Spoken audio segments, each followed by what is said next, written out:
लिखोगे। अच्छा, यहाँ पर जो MgH है उसको बोलेंगे क्या? Change in potential energy of the system. अच्छा, सिस्टम में कौन कौन आएगा? यहाँ पर सिस्टम, जैसे ये initial potential energy of system, तो सिस्टम में कौन कौन है? सिस्टम में है अर्थ प्लस ब्लॉक। जैसे ये फाइनल पोटेंशियल एनर्जी है किसका? इस पूरे सिस्टम का, ये सिस्टम है, तो सिस्टम का जो फाइनल पोटेंशियल एनर्जी है वो किसका किसका है? अर्थ और ब्लॉक का। क्लियर ना? अब यहाँ पर जो U इनिशियल मान लेते हैं अगर 0 लिए हुए हैं, तो इसी को बोलते हैं रिफरेंस फ्रेम। रिफरेंस फ्रेम क्या हुआ? मतलब हम इन दोनों में से, क्योंकि हमें ये पता है कि चेंज इन पोटेंशियल एनर्जी नहीं बदलने वाला, जो हमेशा MgH होगा, लेकिन उसमें से कोई जो वैल्यू, दो वैल्यू हैं जिसका डिफरेंस है, उसमें से कोई एक वैल्यू को अपने मन से कुछ भी रख सकते हैं। तो जिसका वैल्यू अपने मन से कुछ भी रखेंगे उसको बोलते हैं रिफरेंस फ्रेम। जैसे यहाँ पर जो U इनिशियल रखे हैं 0, इसको बोल सकते हैं रिफरेंस फ्रेम। क्लियर ना? ये क्या करेगा? Reference frame. अच्छा, जब रिफरेंस फ्रेम का वैल्यू U इनिशियल 0 मान लिया, अच्छा माने कहाँ पर 0 है? अर्थ के सरफेस पर, तो इसके हिसाब से देखा जाए तो U फाइनल कितना हुआ? MgH। इसको डायग्राम में हम लोग ऐसे बनाएंगे। अब लोग अर्थ को नहीं दिखाएंगे, हम लोग जो है यहाँ पर सिंपली अर्थ के सरफेस को दिखाएंगे इस तरीके से। और यहाँ पर जो अर्थ का सरफेस है, U इनिशियल वहाँ पर क्या लेंगे? 0।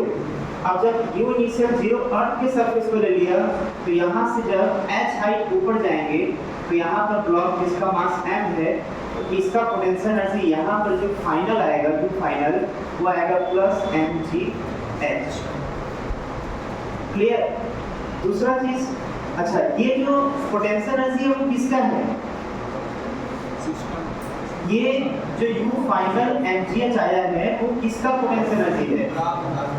ये है नहीं, ये है पोटेंशियल एनर्जी ऑफ सिस्टम, जिसमें अर्थ और ब्लॉक दोनों है। लेकिन हम लोग यहाँ पर ये देखते हैं कि जैसे अर्थ को ऊपर की तरफ हम लोग उठाएगा, लिफ्ट किए, तो अर्थ इतना ज्यादा हैवी मास है कि वो डिस्प्लेस नहीं होता इस ब्लॉक के मूवमेंट की वजह से। ना अर्थ के रोटेशन में कोई चेंजिंग आता है, इस ब्लॉक को जैसे ऊपर हम लोग ले जा रहे हैं, तो ऐसा नहीं कि वेलोसिटी आ जाएगा किसके पास? अर्थ के पास। या ऐसा भी नहीं होगा कि ब्लॉक को अगर ऊपर शिफ्ट करते हैं तो अर्थ भी कुछ शिफ्ट कर जाएगा, मतलब वो जहां पर है वहीं पर रहेगा। तो ये जो पोटेंशियल एनर्जी बोल रहे हैं, U फाइनल है पोटेंशियल एनर्जी ऑफ सिस्टम, जिसमें सिस्टम किसको लिया गया? अर्थ प्लस ब्लॉक को। इसी को हम लोग पोटेंशियल एनर्जी ऑफ ब्लॉक भी कर सकते हैं।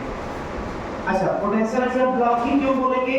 क्योंकि यहाँ पर अर्थ डिस्प्लेस नहीं हो रहा है, क्योंकि वो हैवी मास रखता है।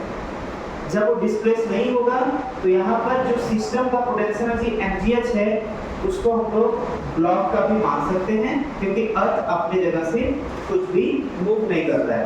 अच्छा, अगर ये जो है ऊपर की तरफ हाइट लिए हैं तो प्लस MgH है। अगर वही रेफरेंस फ्रेम यहाँ पर 0 ले लिया, लेकिन ब्लॉक जो है वो यहाँ पर इस रेफरेंस फ्रेम से नीचे आ गया H हाइट, तो जब रेफरेंस फ्रेम से नीचे आएगा तो यहाँ पर अब जो पोटेंशियल एनर्जी होगा वो माइनस MgH हो जाएगा, माइनस MgH। ये जो है इनिशियल अगर पोटेंशियल एनर्जी 0 माना गया है यहाँ पर, लेकिन ब्लॉक उसके नीचे आ गया, तो जो फाइनल पोटेंशियल एनर्जी होगा वो माइनस MgH होगा। यहाँ पे दो केस मिल रहे हैं। रेफरेंस फ्रेम से अगर ऊपर की तरफ ब्लॉक मूव करेगा H हाइट, तो फाइनल पोटेंशियल एनर्जी प्लस में आएगा, प्लस MgH। और रेफरेंस फ्रेम से अगर नीचे आता है तो फाइनल पोटेंशियल एनर्जी माइनस में आएगा। हम लोग जब क्वेश्चन आगे लगाएंगे तो इसको बार-बार यूज करेंगे।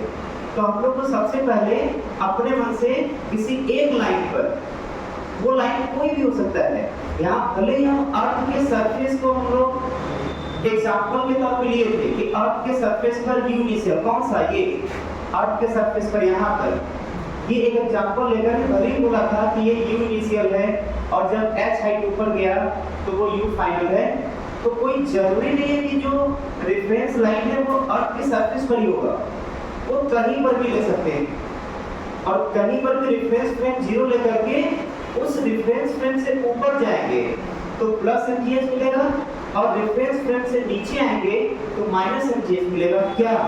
Potential energy of block. Potential energy of block कब प्लस और कब माइनस मिलेगा ये नोट कर लीजिए, क्योंकि क्वेश्चन में आगे यूज करेंगे। नोट कर लीजिए फिर आगे।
कोई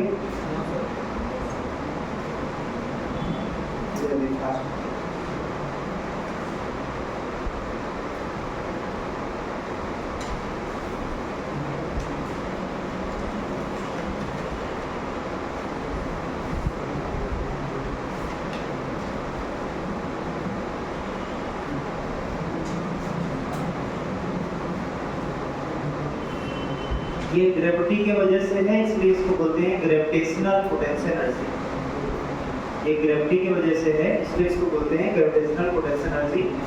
अच्छा, 11th में कौन कौन सा कंजर्वेटिव फोर्स में पढ़ना है बता चुके हैं पहले। स्प्रिंग फोर्स और ग्रेविटेशनल फोर्स, दो कंजर्वेटिव फोर्स है जो हम लोग को 11th में पढ़ना है। तो एक तो पढ़ लिया यहाँ पर gravitational potential energy plus mgh minus mgh होता है। अब दूसरा हम लोग हेडिंग देते हैं स्प्रिंग पोटेंशियल एनर्जी। अच्छा, इसका अगर हम लोग ग्राफ बनाना चाहें तो कैसा ग्राफ बनेगा? अगर पोटेंशियल एनर्जी वर्सेस अगर हाइट के बीच ग्राफ बनाना हो तो ग्राफ कैसा बनेगा?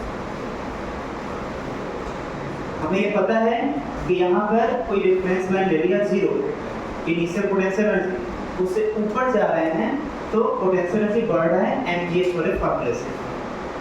तो ग्राफ कैसा बनेगा? Potential energy versus height. तो देखिए यहाँ पर पोटेंशियल एनर्जी जो इक्वेशन आ रहा है, ये पोटेंशियल एनर्जी U से डिनोट करते हैं। U इक्वल टू क्या है? अगर ऊपर की तरफ डिस्प्लेस कर रहा है तो U इक्वल टू क्या है? mgh। तो देखिए ये हो गया y एक्सिस पर और ये हो गया x एक्सिस पर। तो y is equal to mx, मतलब ये जो है यहाँ प्लस जो c होना चाहिए वो 0 है, और जब कांस्टेंट टर्म 0 होता है तो ओरिजिन से पास करता है। क्लियर? और यहाँ पर जो है पॉजिटिव स्लोप है तो यहाँ से इस तरीके से जाएगा। अगर नीचे बढ़ाना चाहें तो ऐसे होगा। ये ग्राफ है किसका? पोटेंशियल एनर्जी हाइट के साथ। जैसे जैसे हाइट बढ़ता जाएगा इसका पोटेंशियल एनर्जी बढ़ता जाएगा। क्लियर? ये ग्राफ बना लीजिए, फिर आगे बढ़ते हैं स्प्रिंग पोटेंशियल एनर्जी पर।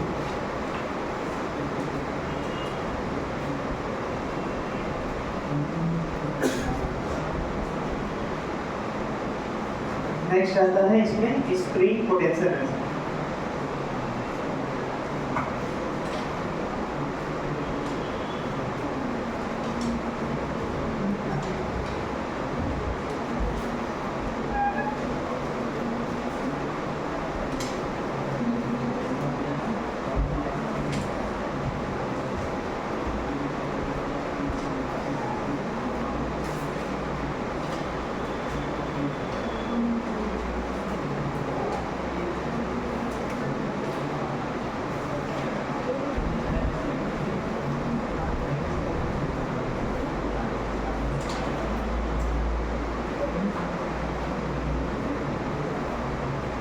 गए। अब इसको देखिए, इसमें अगर किसी स्प्रिंग ब्लॉक सिस्टम में अगर ब्लॉक को हम लोग आगे x डिस्प्लेस करते हैं तो ये जो स्प्रिंग है वो स्ट्रेच होगा। तो यहाँ पर जो है अगर हम पोटेंशियल एनर्जी की बात करें तो पोटेंशियल एनर्जी का रिलेशन क्या होता है, डिफाइन होता है चेंज इन पोटेंशियल एनर्जी, जिसका वैल्यू क्या होता है minus work done by conservative force. यही रिलेशन होता है चेंज इन पोटेंशियल एनर्जी और कंजर्वेटिव फोर्स में। जो कंजर्वेटिव फोर्स के द्वारा बर्डन होगा उसका माइनस वैल्यू होता है चेंज इन पोटेंशियल एनर्जी। अच्छा, चेंज इन पोटेंशियल एनर्जी क्या होता है, you final minus you initial. अच्छा, माइनस वर्क डन बाई, अच्छा यहाँ पर कंजर्वेटिव फोर्स कौन है, तो यहाँ पर कंजर्वेटिव फोर्स स्प्रिंग है, स्प्रिंग फोर्स जो F equal to minus kx है, यही कंजर्वेटिव फोर्स है। F equal to minus kx, यही कंजर्वेटिव फोर्स है। तो देखिए work done by conservative force मतलब वर्क डन बाई स्प्रिंग पहले भी बता चुके हैं, इसका रिजल्ट भी लिखवा चुके हैं। तो देखिए वर्क डन बाई स्प्रिंग क्या लिखवाए थे, माइनस हाफ kx स्क्वायर, यही होता है। जहां पर जो ये x है वो कहां से लिया जाता है, इसके नेचुरल लेंथ से। जो x लिया जाएगा वो उसके नेचुरल लेंथ से लिया जाएगा, तो यहाँ पर होगा माइनस हाफ kx स्क्वायर। तो जो यहाँ पर कंजर्वेटिव फोर्स का वर्डन बोल रहा है मतलब वर्डन बाई स्प्रिंग, कि कंजर्वेटिव फोर्स यहाँ स्प्रिंग है तो वर्डन बाई स्प्रिंग होगा। और वर्डन बाई स्प्रिंग है क्या, वर्डन बाई स्प्रिंग है माइनस हाफ kx स्क्वायर। इसका मतलब यहाँ हो जाएगा माइनस, एक और माइनस आएगा माइनस हाफ kx स्क्वायर, ये हो गया u final minus u initial. u final minus u initial equal हो जाएगा k ले लेंगे माइनस माइनस प्लस आ जाएगा हाफ kx स्क्वायर। क्लियर, ये जो हाफ kx स्क्वायर आ रहा है ये किसी इनिशियल स्टेट और फाइनल स्टेट का डिफरेंस आ रहा है, मतलब दोनों पोटेंशियल एनर्जी का डिफरेंस देता है। ये हम स्टार्टिंग से बोलते आ रहे हैं, जो रिजल्ट आता है वो किसी एक पर्टिकुलर स्टेट का पोटेंशियल एनर्जी नहीं आता, बल्कि दो स्टेट का चेंज इन पोटेंशियल एनर्जी देता है। अच्छा, जैसे इसके पहले mgh जो आया था u final minus u initial equal to mgh, वहां पर इसको हम लोग क्या रेफरेंस पॉइंट ले लिए थे, रेफरेंस पॉइंट क्या ले लिए थे 0। जब इसको 0 लिए थे तब जाकर के रिजल्ट आ रहा था mgh। क्लियर ना, तो जैसे यहाँ पर रेफरेंस पॉइंट लिए हैं वैसे यहाँ पर भी if we take reference point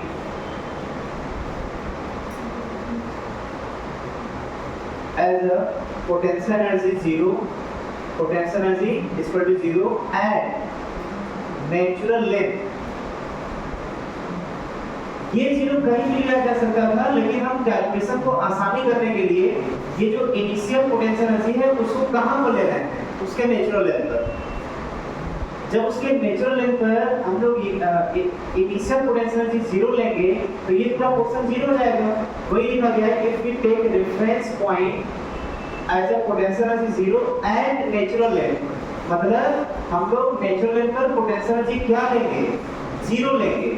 अब देखिए यहाँ पर क्या कंडीशन बनेगा, जैसे यहाँ पर जो है जब ये स्ट्रेच हुआ यहाँ पर आ गया, नेचुरल लेंथ यहाँ पर था, तो नेचुरल लेंथ पर इनिशियल पोटेंशियल एनर्जी क्या हो जाएगा 0, क्योंकि ये 0 लिया जा रहा है नेचुरल लेंथ पर। अगर यहाँ 0 है तो यहाँ पर क्या हो जाएगा फाइनल पोटेंशियल एनर्जी जो x डिस्टेंस डिस्प्लेस किया गया है, तो यहाँ पर हो जाएगा u फाइनल, ये हो जाएगा हाफ kx स्क्वायर। क्लियर, तो यहाँ पर जो है x डिस्टेंस जो x है वो क्या है नेचुरल लेंथ से जितना वो स्ट्रेच हुआ, और यहाँ तक कि अगर स्प्रिंग के द्वारा जो वर्डन है वो माइनस हाफ kx स्क्वायर जो पहले लिखवाए थे वो केवल इलॉन्गेशन के केस में नहीं आता था, वो जब कंप्रेस करते थे मतलब ब्लॉक को इसके नेचुरल लेंथ से कंप्रेस करते थे तब भी वर्डन बाई स्प्रिंग का माइनस में आता था। जब कंप्रेस करेंगे तो वर्डन बाई स्प्रिंग माइनस में आ रहा है तो पोटेंशियल एनर्जी प्लस में आएगा।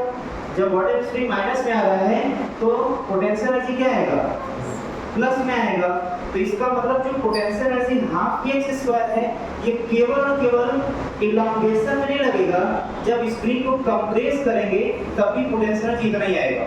इसका मतलब ये रिजल्ट लिखा जा सकता है इसमें, पहले नोट करिए फिर ऑर्डर इधर नोट करिए पहले, फिर कंप्रेशन इलांगेशन दोनों कैसे लिखा देते हैं।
ओके,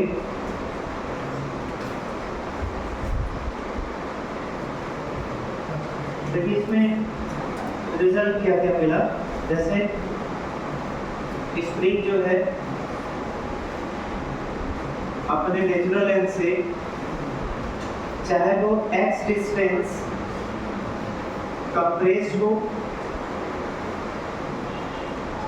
या फिर दूसरा कंडीशन है कि हम स्ट्रिंग को इलोंगेट कर दें, हम लोग इधर डिस्प्लेस कर दें, x ब्लॉक यहाँ पर जाएगा, तो ये इलोंगेटेड स्टेट कहलाएगा। इन दोनों केस में अगर स्प्रिंग कांस्टेंट k है, तो यहाँ पर जो अगर यहाँ पर इनिशियल पोटेंशियल एनर्जी जीरो ले लिया गया, जो आपको लेना ही लेना है जीरो, नेचुरल लेंथ पर जीरो लेना ही है, ये तो याद कर लेना है, क्लियर ना। कभी ऐसा हो सकता है जिसका चांस बहुत ही कम है कि कभी ऐसा हो सकता है कि यहाँ पर पोटेंशियल एनर्जी को k नॉट ली, कि नेचुरल लेंथ का पोटेंशियल एनर्जी k नॉट है, तो जब इसका k नॉट होगा तो यहाँ का potential energy k not plus half kx square हो जाएगा। मतलब जो यहाँ पे जीरो ले रहे थे तो इसका potential energy half kx square था। एक्सट्रीमम क्या होता है कि एग्जामिनर बोल सकता है कि नेचुरल लेंथ पर जीरो नहीं लेना है, k नॉट लेना है, तो जब यहाँ k नॉट होगा तो यहाँ का k not plus half kx square हो जाएगा, और यहाँ का भी उतना ही होगा, k not plus half kx square, किसका, कंप्रेसिव स्टेट का, और इलांगेटेड स्टेट का भी यही होगा। लेकिन हम लोग अगर इनिशियल पोटेंशियल एनर्जी जीरो लेंगे तो जब इलोंगेट करेंगे तो यहाँ पर भी फाइनल पोटेंशियल एनर्जी हाफ के एक्स स्क्वायर होगा, और जब कंप्रेस करेंगे तो कंप्रेसिव स्टेट का भी पोटेंशियल एनर्जी हाफ के एक्स स्क्वायर होगा। ये ऐसा नहीं है जैसा ग्रेविटेशनल पोटेंशियल एनर्जी में था कि जब इनिशियल पोटेंशियल एनर्जी रिफरेंस पर 0 ले लिया था तो उसके एक तरफ पोटेंशियल एनर्जी प्लस mgh आ रहा था, जबकि रेफरेंस लाइन के दूसरी तरफ पोटेंशियल एनर्जी माइनस mgh आ रहा था। तो रेफरेंस के इस तरफ अलग अलग आ रहा है प्लस माइनस में, लेकिन ऐसा स्प्रिंग के केस में नहीं है। यहाँ पर दोनों केस में हाफ के एक्स स्क्वायर होगा। हम लोग को इन्हीं दोनों फार्मूले को लेकर के अब क्वेश्चन स्टार्ट करेंगे। क्लियर ना? इसको नोट कर लीजिए, फाइनल ये रिजल्ट याद होना चाहिए, फाइनल रिजल्ट ये याद होना चाहिए।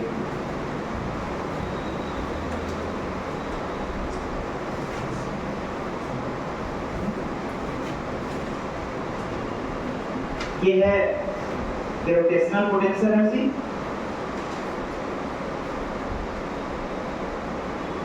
और ये स्प्रिंग पोटेंशियल एनर्जी।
ये हो गया ना, इधर हो गया, फिर उधर बताते थे, देख लेना, मतलब हो गया ना,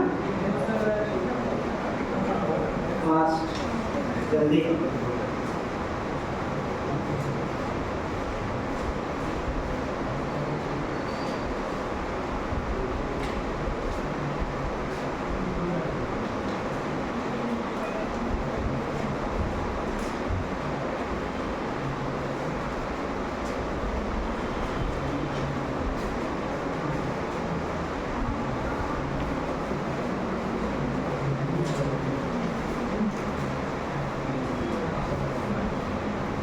मैकेनिकल एनर्जी क्या होता है, आपको ये याद करना होगा। दो एनर्जी का सम, कौन कौन सा दो एनर्जी है? काइनेटिक एनर्जी और potential energy. Mechanical energy kinetic energy और पोटेंशियल एनर्जी का सम कहलाता है।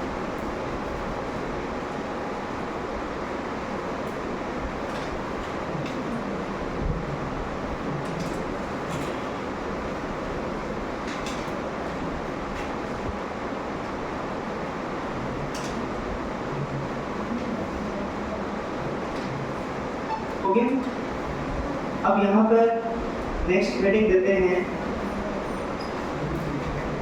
कंजर्वेशन ऑफ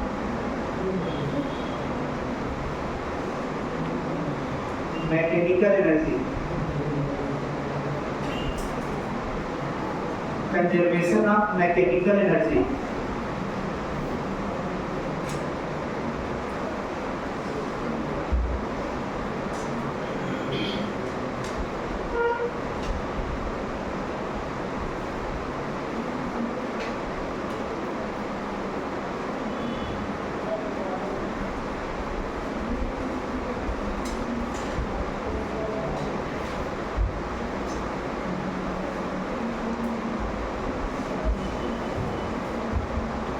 हो गया।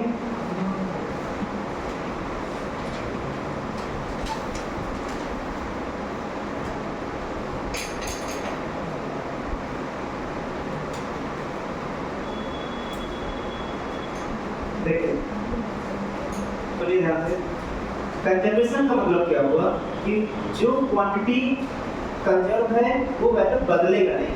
कंजर्वेशन का सिंपली मतलब होता है जो वैल्यू बदलेगा। तो यहाँ पे लिखा हुआ है कंजर्वेशन ऑफ मैकेनिकल एनर्जी, मतलब मैकेनिकल एनर्जी बदलना नहीं चाहिए। मान लेते हैं कोई पार्टिकल अभी फिलहाल एक पॉइंट पर है, किसी पॉइंट पर है, और वो यहाँ से चलते हुए किसी पॉइंट बी पर आ गया। क्लियर? तो अगर मैकेनिकल एनर्जी कंजर्व है, मतलब क्या कंजर्व है? अच्छा, यहाँ पर मैकेनिकल एनर्जी लिखना हो तो क्या लिखेंगे? यहाँ का काइनेटिक एनर्जी प्लस यहाँ का पोटेंशियल एनर्जी, यही तो होगा यहाँ का मैकेनिकल एनर्जी। मान लेते हैं पॉइंट यहाँ पर है, तो यहाँ पर इस ब्लॉक का कुछ न कुछ काइनेटिक एनर्जी होगा और ए पर ब्लॉक का कुछ न कुछ क्या होगा? पोटेंशियल एनर्जी होगा। मान लेते हैं ब्लॉक यहाँ से चलते हुए यहाँ पर आ गया, तो यहाँ पर भी उस ब्लॉक का मान लेते हैं काइनेटिक एनर्जी kb है प्लस पोटेंशियल एनर्जी ub है, और इनका सम जो है क्या कहलाता है? Mechanical energy. काइनेटिक पोटेंशियल का सम क्या कहलाता है? मैकेनिकल एनर्जी, मतलब ये eb के बराबर होगी। अब यहाँ पर जो है कंजर्व होने का मतलब ये हुआ कि अगर ये इनिशियल है, मान लेते हैं इनिशियल पॉइंट है और ये फाइनल पॉइंट है, तो जो इनिशियल मैकेनिकल एनर्जी यहाँ का होगा वही फाइनल मैकेनिकल एनर्जी यहाँ का होना चाहिए, दोनों बराबर होना चाहिए। कंजर्व का मतलब ये हो, इसका मतलब यहाँ का जो ए पॉइंट का और ये बी पॉइंट का है दोनों बराबर होगा, मतलब क्या बराबर होगा? के ए प्लस यू ए, ये बराबर होगा के बी प्लस यू बी। अब यहाँ पर पॉइंट ये आता है कि इन दोनों जगहों पर मैकेनिकल एनर्जी कंजर्व कब होगा। पहले तो हमें ये याद करना है, पहले एक कंडीशन देखना है। तो इससे कुछ आइडिया है इसमें? कोई बता सकता है कंजर्व कब होता है? हाँ तो ये जो नहीं बता सकता। मैकेनिकल एनर्जी कंजर्व कब कराएंगे? अच्छा, जब कंजर्व कराएंगे तो उसका मतलब ये है कि यहाँ का मैकेनिकल एनर्जी यहाँ का मैकेनिकल एनर्जी बराबर होगा, इसे बोलते हैं कंजर्वेशन ऑफ मैकेनिकल एनर्जी। कब कराएंगे ये जानना है।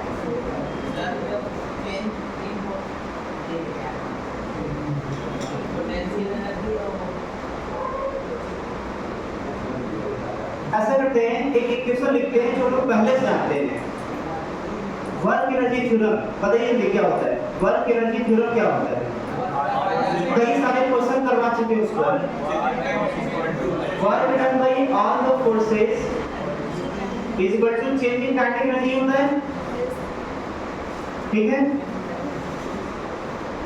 अच्छा, ये जो कंजर्वेशन ऑफ मैकेनिकल एनर्जी है, क्या इसको ऐसे लिखा जा सकता है क्या मैथमेटिकली? दिमाग दौड़ाइए।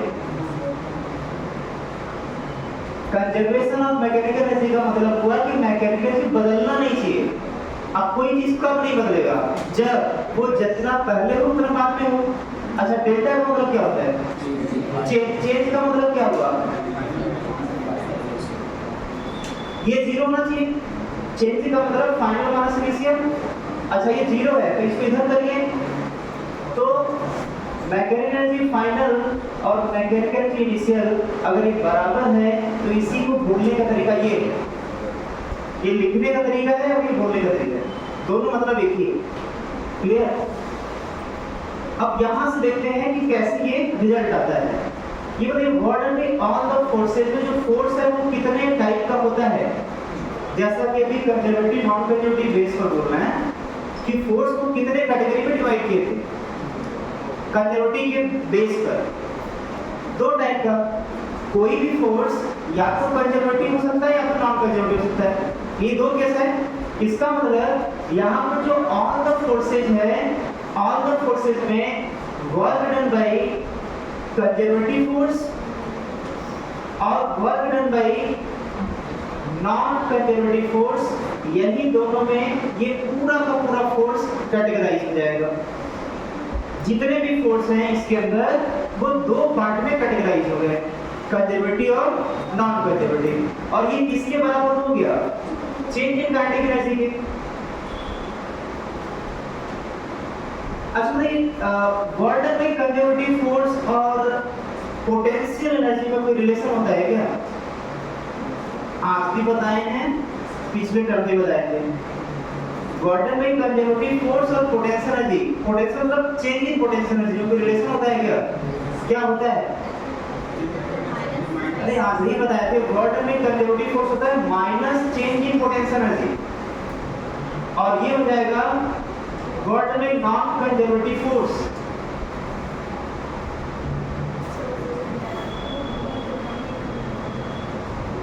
ऐसा करिए, जो चेंज इन पोटेंशियल एनर्जी है उसको इधर लेकर के आइए, तो क्या हो जाएगा? Work done by non conservative force is equal to change in kinetic energy plus change in potential energy. बताइए, बिल्कुल मैथमेटिकली जो जो बन के आ रहा है वही लिखते जा रहा है। अच्छा, चेंज इन काइनेटिक एनर्जी और change in potential energy, kinetic energy plus potential energy क्या बोलते हैं? तो जल्दी बताइए, काइनेटिक एनर्जी प्लस पोटेंशियल क्या बोलते हैं? Mechanical energy. तो change in kinetic energy plus change in potential energy क्या बोलेंगे? Change in mechanical energy.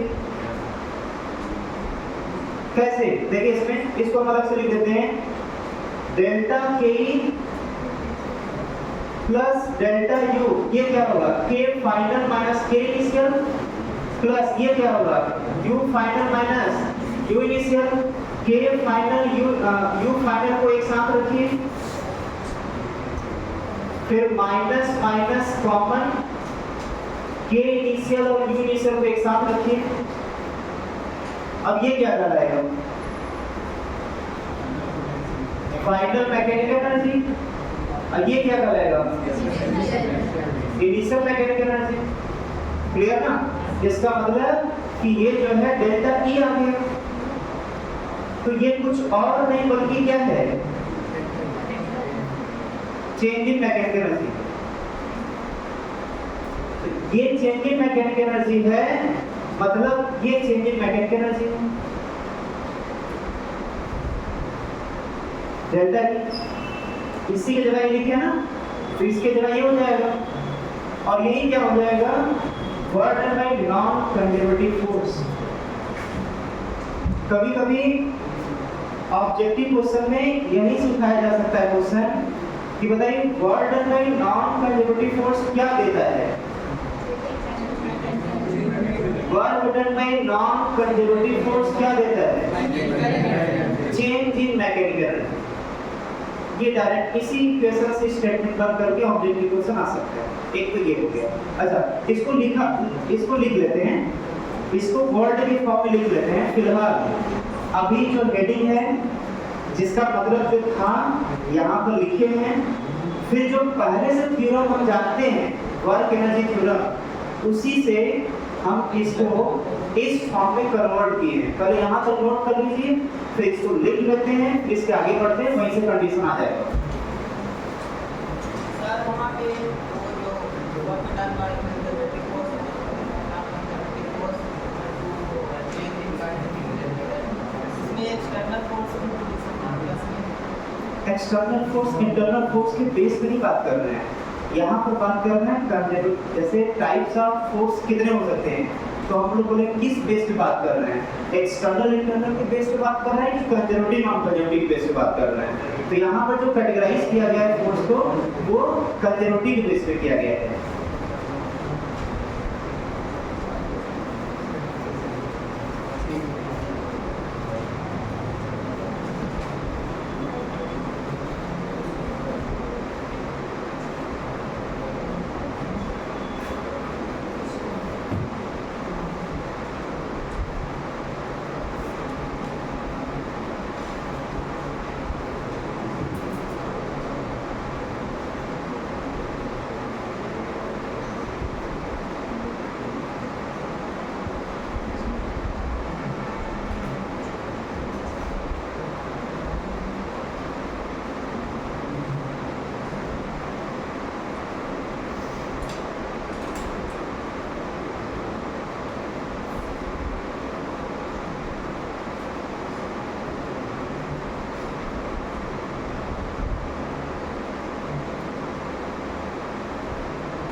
पहले ये पॉइंट नोट करने के बाद फिर इधर नोट करें।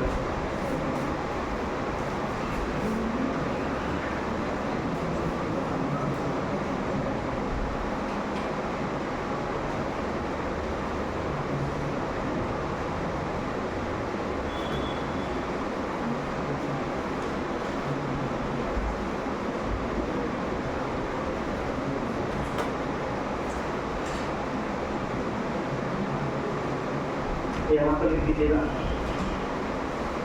Condition for conservation of mechanical energy.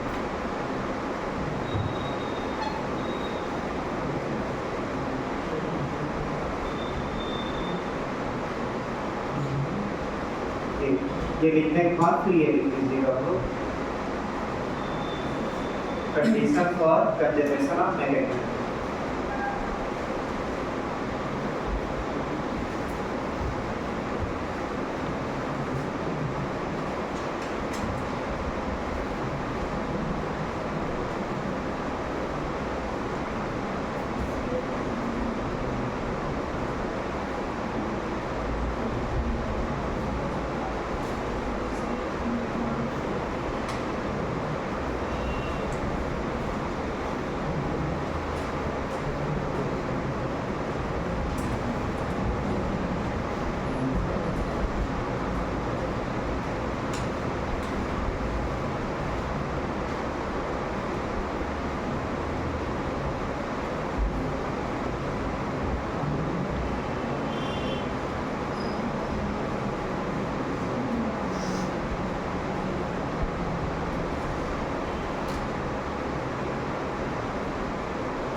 यहाँ तक हो गया।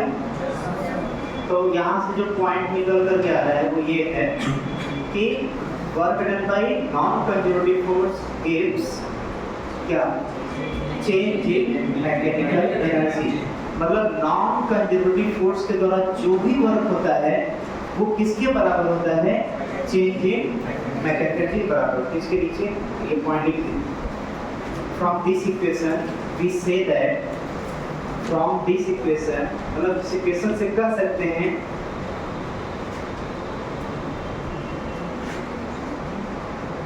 क्या कर सकते हैं, work done bye non conservative force gives change in mechanical energy.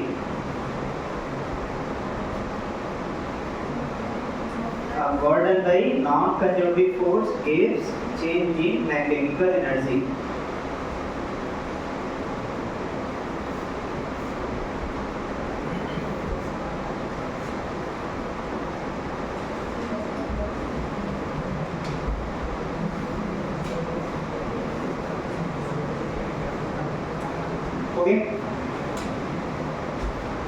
अब बताइए इसमें जो कंडीशन लिखा हुआ है, कंडीशन मैकेनिकल एनर्जी कंजर्व कराने का जो कंडीशन है वो कब फुलफिल होगा।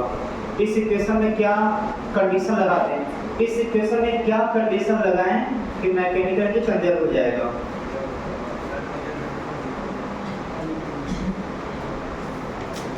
ये बताइए कंजर्वेशन ऑफ मैकेनिकल एनर्जी का मतलब क्या, कंजर्वेशन ऑफ मैकेनिकल एनर्जी का मतलब क्या, डेल्टा ई जीरो। ये तो जस्ट लिखे थे।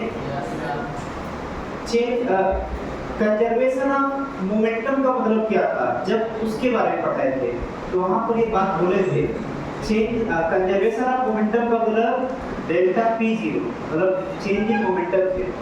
क्लियर ना। उसी तरीके से यहाँ भी है कि कंजर्वेशन ऑफ मैकेनिकल जीरो कब होगा, तो इफ, अभी कंडीशन लिखने जा रहे हैं, if work done bye non conservative force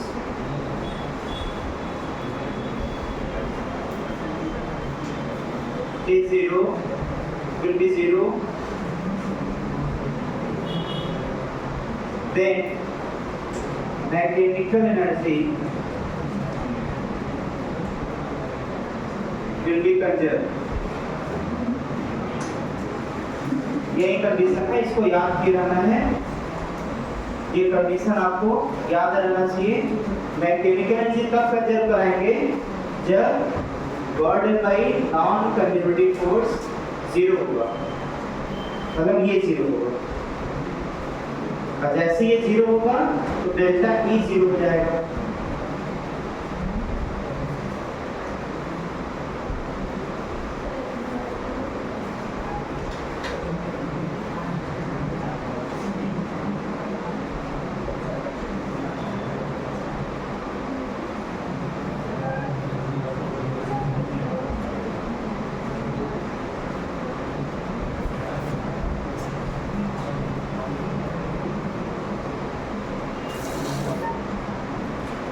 बातचीत नहीं।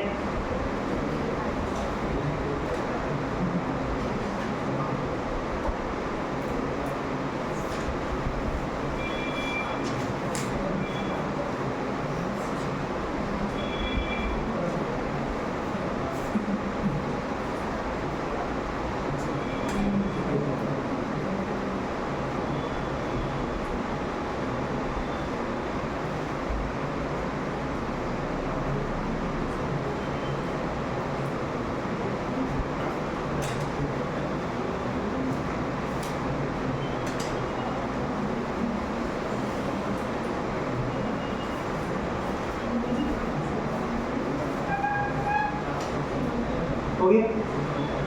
यहाँ से फाइनल पॉइंट क्या निकल कर आया? Initial kinetic energy plus initial potential energy को बराबर होगा final kinetic energy plus final potential energy. ये यहाँ से लिखा जा सकता है। क्लियर? ये लिखने के बाद अब हम क्वेश्चन पर आते हैं। क्वेश्चन लिखते हैं।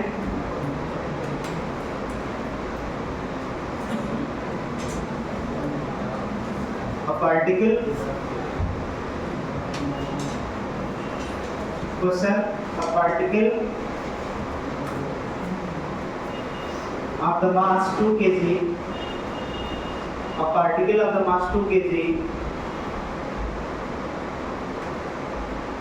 is released from rest. A particle of the mass 2 kg is released from rest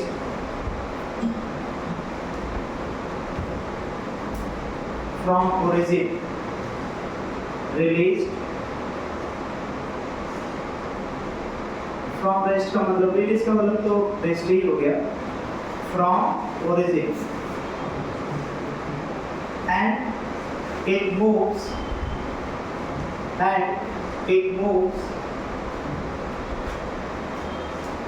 under the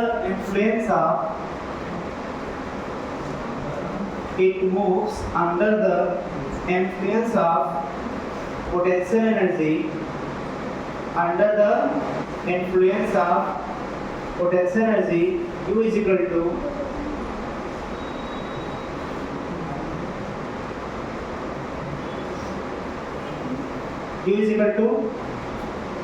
कितना? 2x minus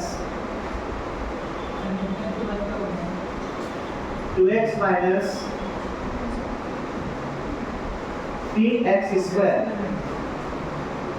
under the influence of the potential energy U is equal to 2x minus 3x square. Find the kinetic energy. Find the kinetic energy of the particle.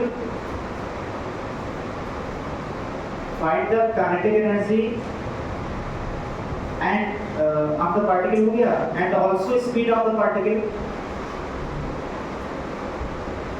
Find the kinetic energy and the speed of the particle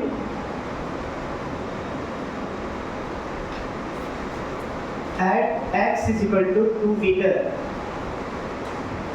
find the kinetic energy and speed of the particle at x is equal to 2 meter when particle moves in x axis, when particle moves in a x axis.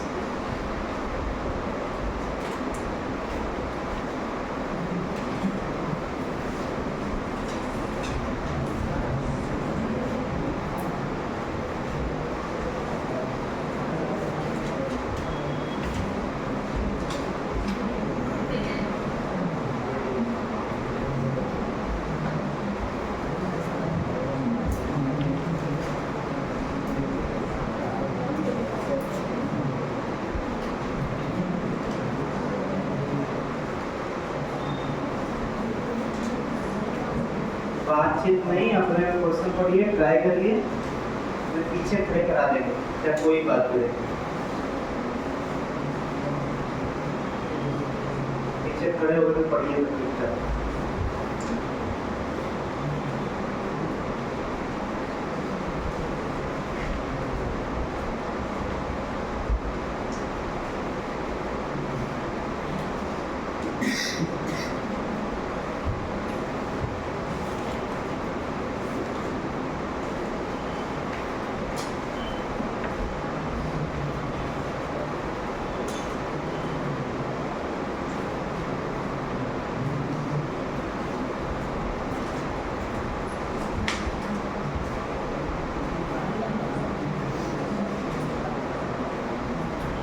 देखिए इसमें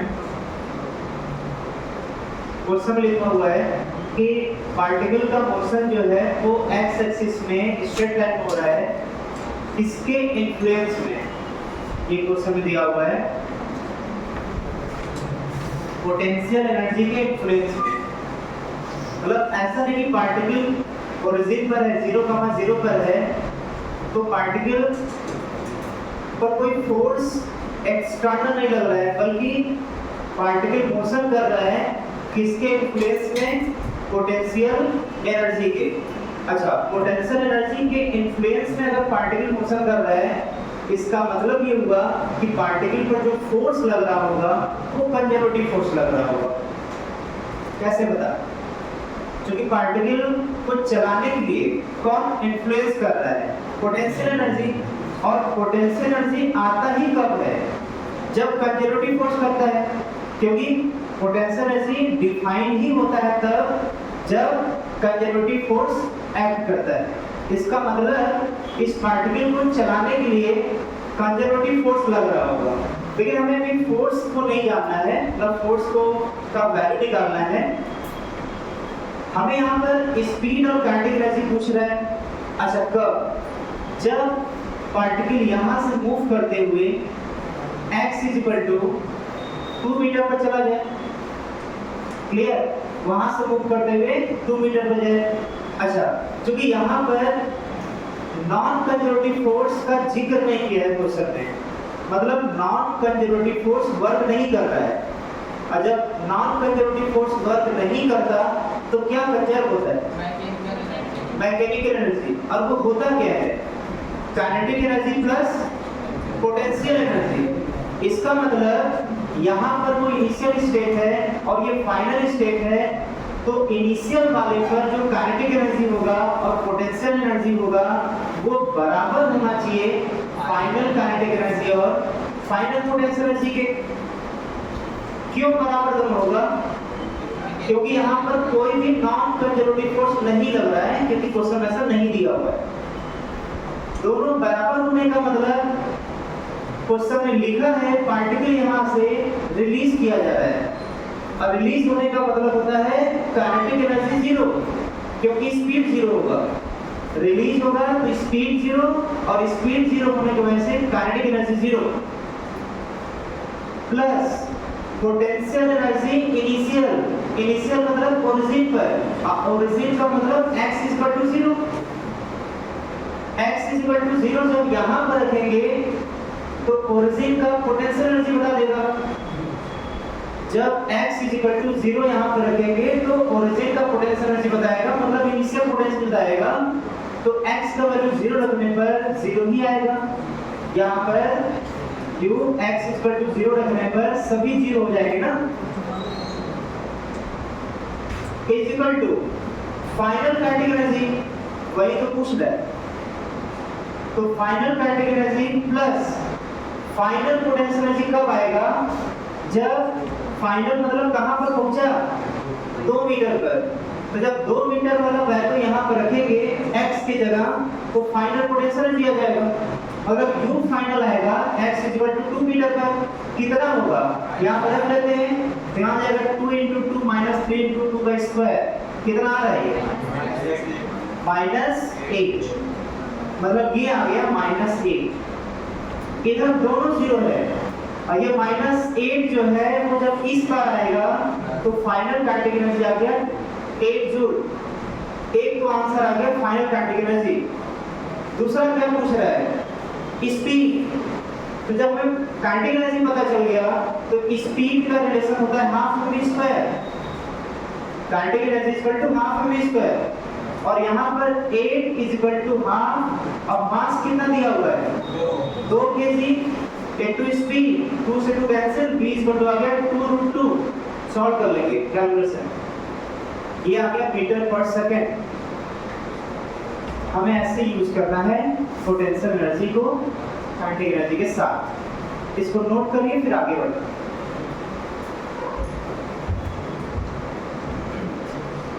अब fast note करिएगा।